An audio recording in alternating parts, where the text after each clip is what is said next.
నకిలీ మద్యం కేసులో అరెస్ట్ అయిన ప్రధాన నిందితుడు అద్దెపల్లి జనార్దన్ మద్యం సిండికేట్ లింకులు బయటపడుతున్నాయి. జనార్దన్ లిక్కర్ పార్ట్నర్ బుర్రా కిరణ్ కి సంబంధించిన బార్ ఇబ్రహీంపట్నంలో ఉన్నట్టు అధికారులు గుర్తించారు. వీరిద్దరు కలిసి హైదరాబాద్ లో E7 బార్ నడుపుతున్నట్లుగా తేల్చారు. జనార్దన్ కు సంబంధించిన ANR బార్ లో నకిలీ మద్యం అమ్మకాలు జరిగినట్టుగా గుర్తించిన అధికారులు సమీపంలోనే ఉన్న బుర్రా కిరణ్ బార్ లో కూడా నకిలీ మద్యం అమ్మకాలు చేసినట్లుగా అనుమానిస్తున్నారు.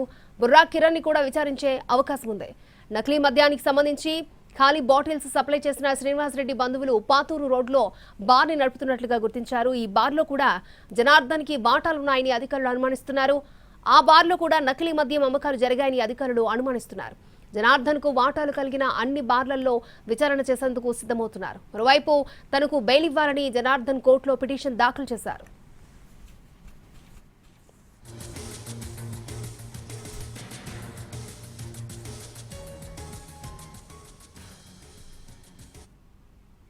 నకిలీ మద్యం కేసులో అరెస్ట్ అయిన ప్రధాన నిందితుడు అద్దెపల్లి జనార్దన్ మద్యం సిండికేట్ లింకులు ఒక్కొక్కటిగా బయటపడుతున్నాయి. రైట్, ఇదే అంశానికి సంబంధించి మరిన్ని అప్డేట్స్ మా ప్రతినిధి శ్రీకాంత్ లైవ్ లో అందించడానికి సిద్ధంగా ఉన్నారు. శ్రీకాంత్, నకిలీ మద్యం కేసులో అరెస్ట్ అయినటువంటి A1 అద్దెపల్లి జనార్దన్కి సంబంధించి సిండికేట్ లింకులు ఏదైతే ఉన్నాయో అవన్నీ కూడా బయట పెట్టే ప్రయత్నాల్లో అయితే ఎక్సైజ్ అధికారుల విచారణ అయితే ప్రస్తుతం కొనసాగుతూ ఉంది. అటు ములకల చెరువు కానీ ఇటు విజయవాడ ఇబ్రహీంపట్నంలో కానీ దొరికినటువంటి కల్తీ మద్యం తయారీ అదేవిధంగా అమ్మకాలకు సంబంధించి పూర్తి స్థాయిలో 2 కేసుల్లో కూడా అద్దెపల్లి జనార్దన్ A1గా ఉన్నారు. ఈ నేపథ్యంలో ఆయన విజయవాడలోనే కాకుండా వేరు ప్రాంతాల్లో కూడా లిక్కర్ సిండికేట్ వాళ్ళతో కలిసి బార్లని నడుపుతున్నట్టుగా అధికారులు కూడా గుర్తించారు.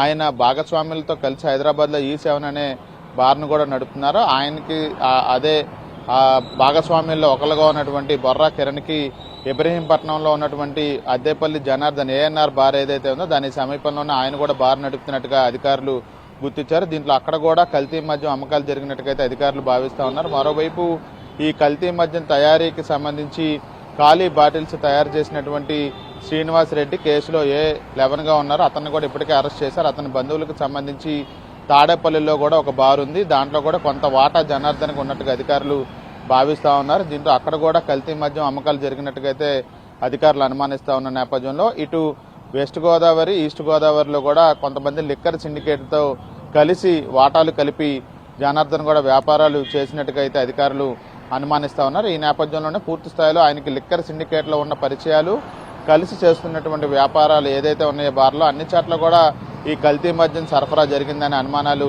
అధికారులు వ్యక్తం చేస్తూ ఉన్నారు. కొన్ని చోట్ల కల్తీ మద్యం సరఫరా చేసినప్పటికీ దానికి సంబంధించి పూర్తి ఆధారాలు సేకరించిన తర్వాత దాని మీద మాట్లాడే అవకాశాలు కానీ అక్కడ వాళ్ళని అదుపులోకి తీసుకునే అవకాశాలు కూడా ఉన్నట్టుగా తెలుస్తూ ఉంది. ఈ నేపథ్యంలో ఈ స్థానికంగా ఏదైతే బార్లు కలిసి అద్దెపల్లి జనార్దన్ వ్యాపారాలు చేశారో ఆ బార్ నిర్వాహకులను కూడా పిలవటానికైతే విచారణకి రంగం సిద్ధం చేస్తూ ఉన్నారు. ఇక శ్రీనివాస వైన్స్కి సంబంధించి పూర్ణచంద్రరావు లైసెన్స్ కలిగి అక్కడ కల్తీ మద్యం అమ్మినట్టుగా ఇప్పటికే గుర్తించిన అధికారులు అతని మీద కేసు నమోదు చేసి శ్రీనివాస వైన్స్ లైసెన్స్ కూడా క్యాన్సిల్ చేయడానికైతే నిర్ణయానికి వస్తూ ఉన్నారు. ఉన్నతాధికారులతో దీని మీద చర్చలు కూడా జరుపుతూ ఉన్నారు. దాని మీద ఉన్నతాధికారుల ఆదేశాలు వచ్చాక పూర్ణచంద్రరావుని కేసులో ఇంక్లూడ్ చేసి ఆ బార్ లైసెన్స్ కూడా క్యాన్సిల్ చేస్తారని అయితే మనకి సమాచారం అందుతూ ఉంది. దీంతో పాటు ఇతర వ్యక్తులు ఎవరైతే జనార్దన్తో కలిసి వ్యాపారాలు చేశారో వాళ్ళందరినీ కూడా విచారించడానికి అయితే రంగం సిద్ధమవుతోంది.